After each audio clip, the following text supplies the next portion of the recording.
Welcome to So You Want to Be a Real Estate Agent. Are you evaluating your career in real estate? Feel like you're ready for a fresh start? Or ready to take your career to the next level? This is your podcast. Welcome back to So You Want to Be a Real Estate Agent. I'm your host, Meredith Fogle, and today I have a very special guest with us. Naomi Richardson is here doing a visit to the List Realty. Naomi is one of my coaching clients, and she is visiting from the Raleigh, North Carolina market, where she is a very heavy hitter. She is a rainmaker listing agent extraordinaire, does a lot of business. I'm gonna not steal her thunder and let her tell us about her a little bit, but she is a powerhouse, has a very successful business with a VA who helps her do a lot. She mentors agents. She teaches skills. She's kind of a mover and a shaker in her market. And one of the really cool things about Naomi is she relocated to the Richmond market. So that was not her native stomping grounds. In fact, this is where she was, right here in the DC metro area, before she relocated there. So what I thought it would be really interesting to hear from Naomi today is how she made that happen, how she maintained her success, moving to a brand new market where she knew nobody and was just making a completely fresh start, and tips and tricks for that. And if we have time, we're going to get into a little bit about how she has successfully worked with a VA as well to support her business. So Naomi, thank you so much for being here. We're delighted to have you. So tell the audience a little bit more about you and a little bit about how you got started as a real estate agent to begin with. Absolutely. Well, I am Naomi, and I am from Raleigh, North Carolina, originally from right here in the Washington, D.C. area, in the Aspen Hill area. But I started in real estate about 30 plus years ago. I was very young, and I really knew that I wanted to make a strong impact on the world around me. And as I was growing up, real estate just became that one thing that I fell in love with. I love just looking at homes, and that's really how I got hooked into real estate. Wonderful. And when you started in real estate, you started with a brokerage here, and I think you were with a mentor sort of to begin with, and then you got courted by somebody else and went to work for another company. They saw your talent right away, I think, and you just kind of like took off from there. Absolutely. I was very lucky, very blessed to find the right people at the right time and the right mentors for that time in that period of my life. The folks that I joined were very progressive about the market, and we really gave it 100% on the phone. Yeah. And you learned some really good skills, I think, there that you have transferred to what you do now, and you've really innovated nicely too.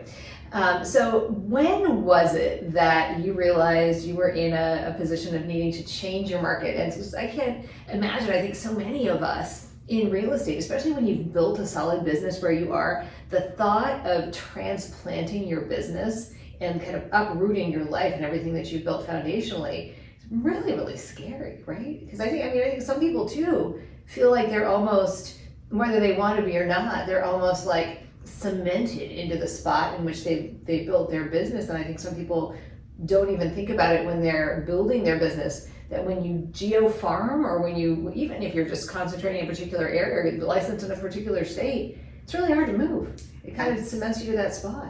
Absolutely. It's terrifying, and it was a terrifying thought. So it took me a while of planning. It took me about a whole year to really find out how I can transition from this market to a different market in a way where I still had residual income, so I could build down in the new area while still doing business here in the area. So it took finding the right partner to take over that portion of the business, and eventually that allowed me to move to Raleigh, North Carolina, and have income while I was doing that. So I did it very strategically. So let's dig into that a little bit, because I think that is something that most people would not even think about. And this is, by the way, if you're thinking about exiting the business in any manner, this is also a strategy you can use if you're wanting to move out of the business. So many agents don't think about this at all, and either they just move and lose all of the business that they've built, they leave it completely behind, or they exit the business with no retirement plan. So few agents have any kind of like a retirement plan, in any real sense, and any loose sense, certainly they don't either. So they're leaving the business and just dropping this beautiful business that they've built. So talk to us as much as you can about how you orchestrated that plan so that you did have residual income coming in. First of all, how did you find the partner?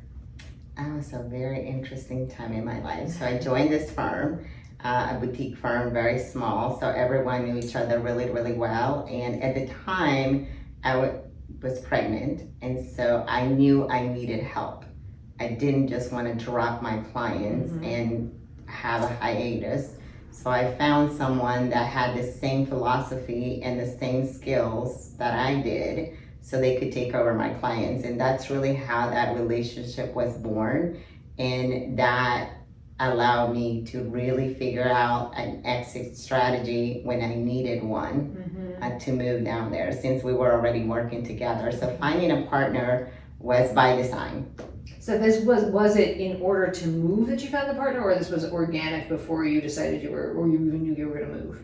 It was organic in a way, but I always knew that my husband wanted to move. Okay, so in the back of your mind, it was like this could be a possibility. So you identified the right characteristics in the person, first of all. Yes. And then when you knew that you were actually moving, how did you smoothly transition those clients who had been yours and thought of you as their agent to that feeling of comfortable acceptance of working with somebody else or working as a collaboration with somebody else? It was a wonderful process. We first started creating a team. Okay. And so people were getting used to the team. You know, Naomi does her part, my partner did their part, and then the buyer's agents and so forth. So it was planned. Okay. Every single phase had different faces and names associated with that. So by the time I exited, people didn't even know that I had left, because my name was still out there. I was still making calls. I was still being the face with my clients, but I was no longer in the car with them. But I had already started that process about a year prior to that. Did you know that 63% of sellers and buyers choose their agent based on local proximity? That's why farming or geo-farming is such a proven method for long-term success in real estate.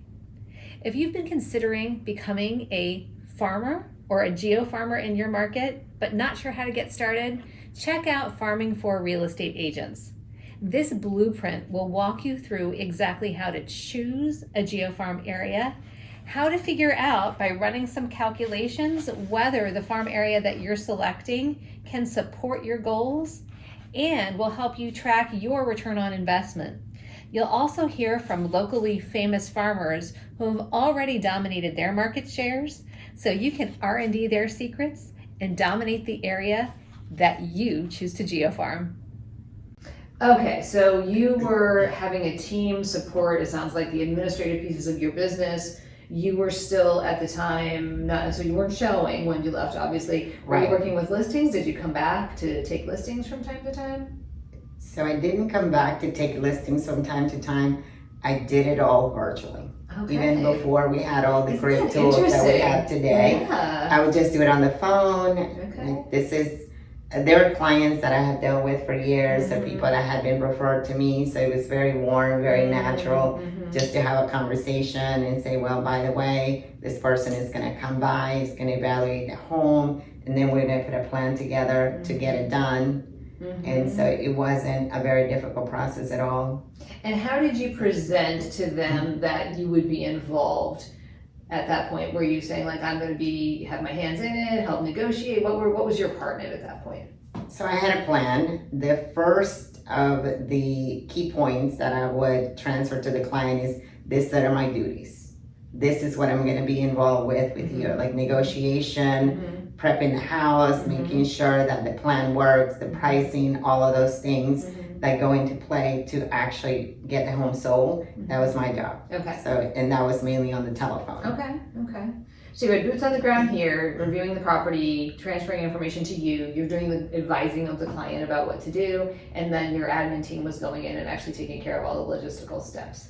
Correct. Okay. And my partner would do primarily all the face-to-face interaction with them. If I had to come back, I would. It wasn't really an issue. It's only 4 or 5 hours away, so it's still close enough to where you can make it happen. Okay. And as you were more firmly rooted in Raleigh, and I want to talk about that in a second, how did you continue to kind of let go of the business here and put it more in the hands of your partner?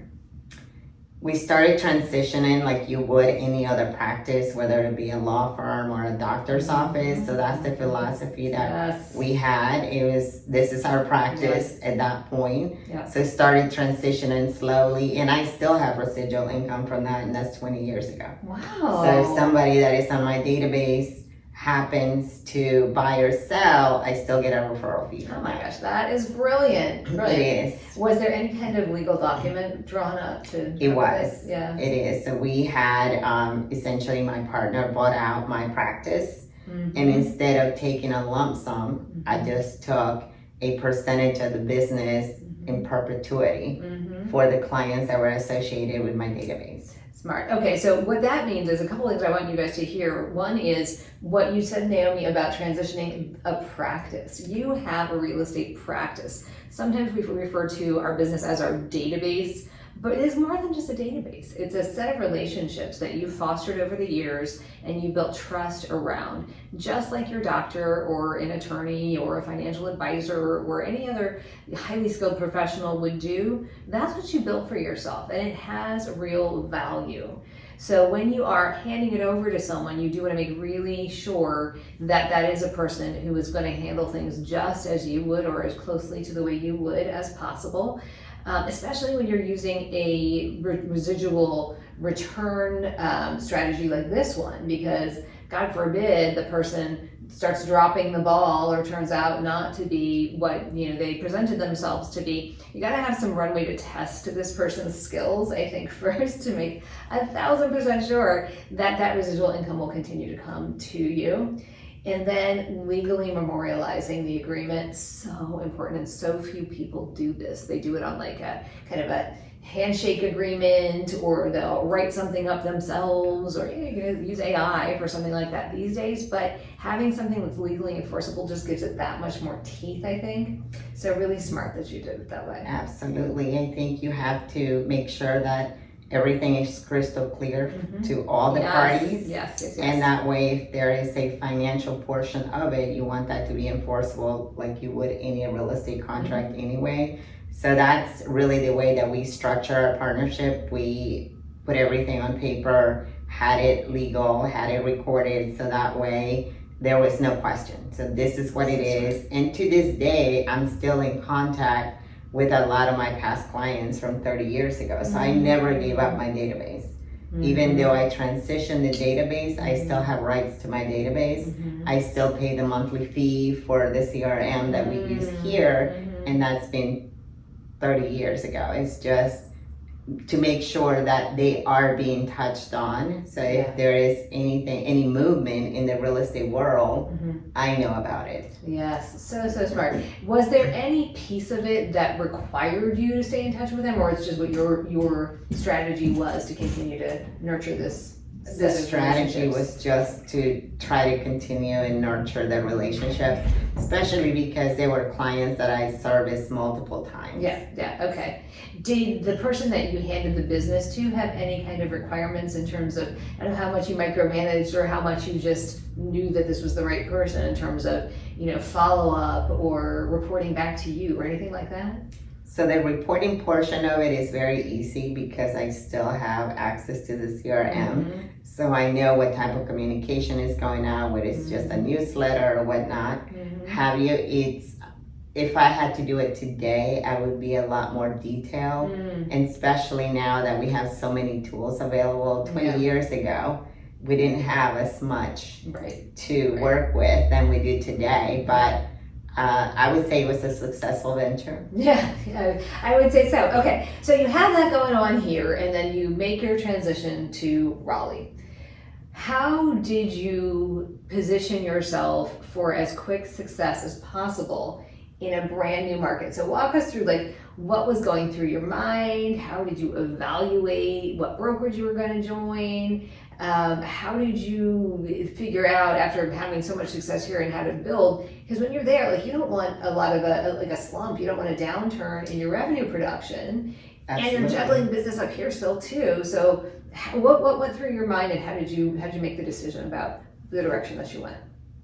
As I mentioned, it took me about a year. Yes. So I was really blessed to be able to interview multiple people, multiple firms. Mm-hmm. I would just go and call different firms. Mm-hmm. And then once I figured out the area where I wanted to live, then I pretty much talked to every single broker that was in the area that had listings. Yeah.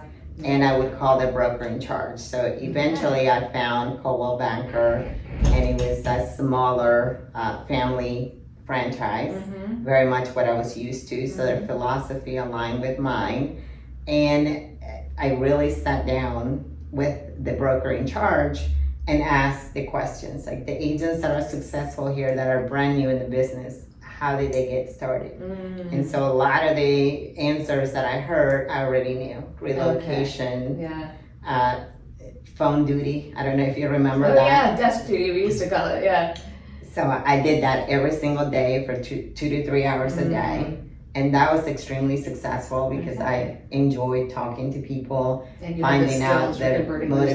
motivation, right? So I sold quite a few homes through that, Nice. just sitting on the desk. And of course, going knocking on doors, which I did that here. Mm-hmm. So I just transitioned those skills there.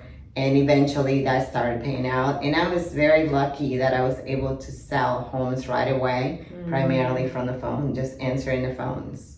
Okay, so again, I want to point out a couple of things. One is just the willingness to get in there and like roll your sleeves up and do the things that are more on like the basic side, but that we know converts into business. And if you don't lose those basics throughout your career, you will have a successful career. I think when people start to go off the rails a little bit in terms of success is sometimes when they feel like they've done it for so long, they shouldn't have to do the phone calls. They shouldn't have to door knock anymore. They shouldn't have to do those things anymore for some reason. That's ego getting in the way of your success, just so you know. So That is what Tom Ferry that's says. what Tom Ferry says, yes. So when you're in there and you've got the skills to do it, and here's the other thing I would say is if you are moving to a new marketplace and you've got those skills already, it's going to be a little bit easier for you as long as you're open to doing those things. If you are a brand new agent, to Naomi's point, and you have those resources available to you, whether it's desk duty or sitting at the front desk of an office like ours that has to have you walk by traffic, or it's holding open houses, or door knocking, figure out how to get really conversant with the conversion scripts right away so that you're successful and don't feel like you're spinning your wheels doing those things. Awesome. Absolutely. And the fact that we as agents should be extroverts. A lot of us are introverts, but in our everyday life, we have to be an extrovert. So having more conversations, even if you're not highly skilled in those conversations yet, just being curious. Curiosity will carry you a long way. Just asking questions like you normally would. You're a mom. If you see a mom out there, you're asking about the kids, what activities they're into. If somebody has a nice vehicle, you're asking about that vehicle. You may have a nice vehicle, maybe you want that vehicle. Or what type of work they do in a fun type of way. Are they working on any fun projects? You know, today, when people ask, how are you? I am learning not to answer, oh, I'm great, thank you. I am learning to say, I'm 8 out of 10. Or I had a really challenging call, but the day is going as a 10. Just open up just a different type of dialogue with someone, connecting at a different level. Okay, so with your permission, can we role play that for a second? Absolutely. I think this would be so useful for people to hear because, and it's bringing to mind somebody who I am working with right now who is she's not a new agent, she's been doing it for a while, but she's finding herself in kind of a new stage of life, and she's a young mom of a young child, and she's trying to get her sphere of influence business up to speed. And one of the things that she does is like a mommy and me class with her little girl. Oh, And that's she's exciting. saying, and she's saying, I am just not sure how to begin the conversations with these guys. I'm just like having a hard time. And one of the pieces of homework I give her every week is start a conversation about something. And, it doesn't have to be, it shouldn't be real estate related. That's not where we want to start. We want to start Right. with relationship first. So I would love, and if she's listening, hopefully this is helpful, for you to role play this with me. And you can choose anything. You can choose that's the car or mommy and me class or whatever. But how would you start the conversation? And keeping in mind what Naomi said about we have to be extroverts, we have to be like forced extroverts though, because really, and we've talked about this on the show before, most of us are really by nature introverted, and we have to be forced extroverts. We have to get ourselves out there as Absolutely. extroverts in order to serve the people that we so value serving. Okay, so take it away. So I'm like, you see me, where are we? Are we in a mommy and me class? We're on the street? Let's go to the mommy and me class. class. Okay, so we're sitting together, we're watching our little babies out there on the dance floor, doing whatever it is they're doing, and we're sitting here, and I'm on my phone, you're on your phone, and I know that I'm somebody who might be a future client, or you just want to like get to know me, and you're terrified to talk to me. How would you start?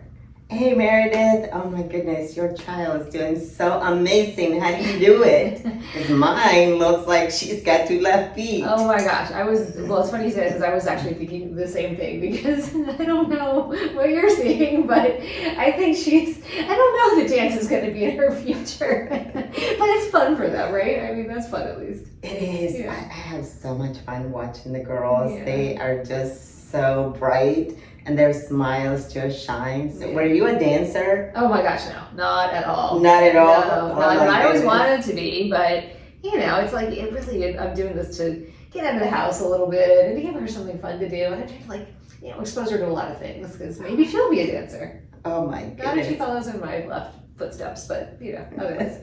So how do you see her? What's her favorite part of the class? She really likes the end when they give out the like little goodie bags and Oh, everything, yes. and hanging out. How about your daughter? Same. Yeah. She likes those little prizes Yeah. because she feels like she's accomplished something. Yeah. I think she gets that from me. I get excited about any little shiny thing that I get. Yeah, So, I get that. yeah. So what else do you do during the day? What other activities are you guys into? Well, we go to like the playgrounds, if it's a nice day outside, we'll do that, but we're always looking for other things to do. We found this class through just like an online, Oh, you did? like a directory of things that were happening in the area. But we're always, although I love being home with her some, I really like getting out and doing things. So I'm always looking for things to do. How about you? Do you have any other ideas for things to do? Absolutely. Yeah? So the girls and I usually do like a school day, a pop-up, what we call, with some of the Really? girls at the Oh, school. cute. And we do go to some parks, Okay. or we just do like little tea dates. Oh my gosh. And so so a cute. little cafe. So Oh, while the that sounds girls are doing the fun. little tea thing, we may be Cute. reading a book or something like that as moms. It sounds like you're a stay-home mom. Yeah. Oh, that's so exciting. Gosh, I envy you so much. I still What have do you to go do? to work. What do you do? I marry people.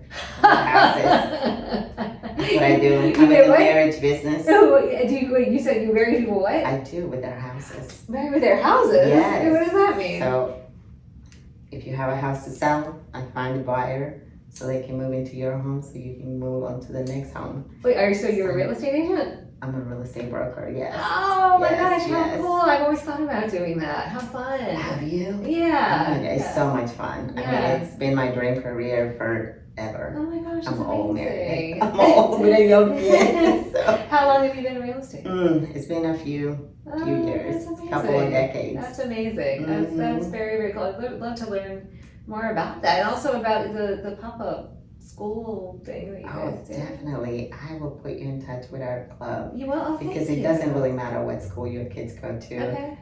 Since our kids are going to be probably interacting with each other at different activities. Yeah. So we go from different school districts Okay. just so the kids can get to know one another and just build rapport. Wonderful. So they feel comfortable once they get going. You know, That's this very cool. age they're very impressionable. Yes. And they love people. Yeah. Oh my gosh, right? Exactly. Yeah. So you thought about real estate? Yeah, I thought about it. Yeah, it's just like one of those things. I think if I ever go back to work, it would be something cool to do because it gives you like that flexibility, right? Of being able to hang out with your kids some and also be busy and do work. That is the biggest reason why I went into real estate. Really? I didn't want to be away from the kids from 9 to 5. Yeah, exactly. And get home and be rushed for dinner and all those things. So the Yeah. flexibility in the schedule has been phenomenal. Yeah, I okay. can pick them up from school, I can drop them off, I can do homework, and my clients are so amazing. So we work on our schedules together. So I would awesome. love to just share with you a little bit more as to how real estate works. Oh my gosh, I would love that. How long have you Did been you in do that? the area? My whole life. Your whole life? Yeah. Oh my goodness, Yeah. you're a native. Yeah. I'm so jealous. I came here when I was 15. Oh, you so I did? feel like I'm Okay. still learning. Okay. But the culture is here is It is. amazing. Yeah. Yes. Yeah. And where do you live now? I am like just on the other side of Quince Orchard Road over there. No way. Yeah. Oh wow, we're neighbors. Really? Yes. Oh my goodness, what subdivision? Kentlands. Oh really? Yeah. I love the Kentlands. Yeah. It's like maybe I should move in with you, Meredith. Yeah. Do it. I could use the one that I have a built-in like mentor, maybe, right? And and our kids would have built-in friends. Yes, they So would. fun. And the Kentlands is just perfect. Yeah. It's the Yes. neighborhood where you never have to leave home, right? Exactly. So are you in the townhomes or the single family homes? Townhomes. Yeah. Townhomes. Do you ever think about going into a single family Oh my home? gosh, all the time. I feel like the walls are closing in with all the stuff the kids have, and Oh, I love a gosh. yard too. Ours is really tiny, so I'd love a little bit more space for her to run around. You know. Wow, that's fantastic. Well, do you mind if I get your email address? Sure. And if I come across something, I can shoot it your way and Yeah. you can give me your thoughts and we can even tour the property so you get an idea of what a real estate agent would do. That would be so cool. Do you like Yeah. looking at homes? That's why am thinking real estate. I love looking at homes. Yeah. Oh, that's phenomenal. Yeah. All right, cool. And then we can talk about the pop-up school and all that. Wonderful. Absolutely. Thank We you. should do coffee or tea. That'd be great. I'd Do you love drink that. coffee? Are you a coffee? Yeah, drinker? yeah. Uh-huh. I'm a coffee snob. So. Oh, okay. So you can show me. I'm not sure I'm a snob, but maybe you can open my eyes to the world of coffee more. Absolutely. I grew up Wonderful. making coffee, so I'll tell you the story about that. But wonderful. yes, that's why I love coffee. So. Nice. Mhm. All right. So what you just saw was pretty masterful, guys. So I hope you guys took notes on what Naomi just demonstrated. So many things that you did so beautifully there. Thank You you. brought me out of my shell. You connected with me on a personal level first, which I want you to realize. And you don't have to do that all if you're not comfortable doing it at that first interaction with somebody. You can do it over multiple Absolutely. conversations. But if you can do it the way you just did it, where you're like bringing me through a full cycle of drawing me out and then building a connection, very effective. So what you did first is you found out what my pain point was. Like I was kind of like a lonely stay-at-home mom, right? Right. And you saw that, and then you asked me what I did, and you gave me an opportunity by listening to what I needed to connect me with something that sounded pretty cool based on what my personal needs were. And then you inserted the question about real estate and, you know, what did I ask what you did? You did it in a funny way. And then you made me say, oh, you're a real estate agent, rather than you saying, oh, I'm a real estate agent. Right. You did it in a creative way.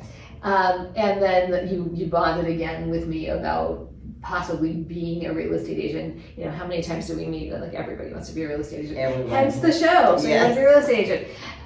But you know, if you can connect with somebody, and sometimes these people are like fabulous future real estate agents. They can become your mentees, your team members, just a referral partner, and you're doing a good thing for the real estate profession by bringing somebody who's good into the profession, I think. Absolutely. So really, really nicely done. And then you boldly asked for my email address too. And at this point, I wanted to give it to you because you had something I wanted. You had information about becoming a real estate agent, possibly homes that I would want to move into, and you even offered to like mentor me a little bit as a civilian as I was like getting my you know mind around maybe being a real estate agent. And especially Nicely because done. it sounds like our kids are about to go to school, so you're gonna Yes. have some free time Yes. on your hands, so Yes. things like that. And normally I would just exchange information with the phone, like I would do the airdrop. Yeah. But email address is becoming so much more important because Very people much don't so. change their email addresses Oh, like that's they such do a their good phone point. numbers. That's such a good point. Yeah, that was great. Very nice. Thank you for demoing that. Okay. Thank you. So I hope that helped everybody kind of see how to get your foot in the door in a conversation. Okay, so going back, and I can't believe we're going to go over time a little bit. I hope everybody's okay with that because Naomi has more to share. But you get your foot in the door in your local area. You're starting to talk to people, have conversations. You're doing the door knocking. You're doing the desk duty, taking phone calls. So how did you then start to really like blow up your business while you were in Raleigh? At that point, my kids were very young, so I needed a lot of time to foster my children. So I didn't have as much time to put into those activities. So I really seeked out a way where I could just be anywhere in the world and sell homes. So I found a builder. We went into business together. And so we were building subdivisions and so forth. And that allowed me to be anywhere in the world. I didn't have to see the listing. I helped with the land purchase, with the development. So it was a true different experience, but still in real estate. So I spent about 12 to 15 years in new construction that way, just custom construction. Okay, and I know everyone is wondering, how do you do that? So let's give like a quick, we'll have to do a whole other show on this because this is really a whole other topic, but how do you locate a builder that you can have that kind of a relationship with? So I started stalking them. I would go to the MLS or just drive around and see smaller subdivisions, like 3 to 5 homes being built at the time. And then I would pull up to their permit box and I would get their information and I would just start stalking them. Oh my gosh. So stalking meaning calling, emailing? What Calling, emailing, showing their homes repeatedly. I would show and show and show and show, even though I'm not a buyer's agent. Okay. I would do a lot of previews. Okay. And then I would get other buyers agents. Okay. Other agents buyers. I was like, hey, do you mind if we go through this house? Oh my gosh. And then what does it look like if I'm the builder and you're calling me after you've shown my house, my model home a few times, and maybe you've called, left me a few messages or whatever? What is the conversation? What are you asking or saying to me? So if I am pursuing you for the marketing piece of it, I'm just giving you free advice. Hey, I noticed that your photos are really dark. I show your property. My clients had some interest, or the clients had some positive feedback, but they also gave me X, and you might be able to address it. Okay. And then I'm calling you back, you're giving me more information, and then you're saying, this is actually what I do for people all the time, is help them position their properties to sell successfully. As a builder, you're no exception, you need that same kind of service. Would it make sense for us to have that conversation? Beautiful. Love it. Okay, so you did the builder thing, and then you pivoted back to a focus on residential resale. So COVID was a gift and a curse, right? I always look at the positive things that are happening, and because of COVID, we couldn't get materials. It was taking us a year to 2 years to get windows, siding, air conditioning. So new construction was really tough. If you didn't have the product already pretty much completed, it came to a halt. Right. And so I started thinking, okay, I'm a real estate agent. I can sell anything, anywhere. It doesn't have to be new construction, even though I spent so many years doing that. So then I started researching firms. Since I'm jumping back into the residential, where can I plug myself in that is immediately is a go, right? Do I want to go back to Coldwell Banker or start making calls, receiving calls? But people didn't know what COVID was and how to react. So we couldn't show homes, we couldn't go to people's homes. Everyone was locked in. So how do I pivot? And I started researching firms, and I found this one firm that has an incredible marketing budget. They spend about $2 million a month. So their phone is ringing off the hook. If their phone is ringing off the hook, with my skills, my phone is going to be ringing off the hook. So that's really the transition. I have my book of business. They have their book of business. So if we married the two together, that's a recipe for a good living. Absolutely. So you found a place that would get your leads flowing consistently, and then you knew that you could convert in. It has all been a walk from there, which is wonderful. Okay, so tell the audience for a second, and I'm wondering, I think we might do a second show that has to do with the VA because that's a whole other conversation, but I do want to talk about that. So stay tuned because we will do a second show that is all about hiring a VA, utilizing a VA, what to look for in a VA, and how to maximize your VA's performance. But I want to just leave the audience with this for a second from you. First of all, tell the audience what if you can, what your 2025 numbers will look like and your goals for 2026, and then how they can contact you if they have questions. Awesome. So my 2025 is challenging. The market shift, and of course, it's taking a little bit longer to sell homes in our area. So it's been a little bit slower. I would say that I'm going to land under 60 homes sold. Okay, still pretty darn strong. It is very strong, especially when you think in those double digits. Yes. But I think it's 70% of the real estate agents in the nation only sell less than 2 homes. Exactly. Which is insane to think about that. Right. But 2026, I am regrouping, reshifting with the market, and I am planning to sell over 100 homes. Love it, and you will. We know it. Okay, fabulous. Now, Naomi, if people have questions for you, what's the best way for them to find you and get in contact? The best way to get in contact with me is via email. It's Naomi Richardson at markspain.com, and that's the best place to email me at. Excellent. So feel free to hit Naomi up if you have questions or a referral to exchange with her in the Raleigh, North Carolina area. And we will continue this conversation. Naomi, thank you so much for joining us. Thank you for listening or watching. As always, if you would leave us a review or a rating on the platform on which you are watching or listening, we would be so very grateful. If you're watching on YouTube, please hit that big red subscribe button so you'll be updated as new shows are published. This has been So You Want to Be a Real Estate Agent. We'll see you next time.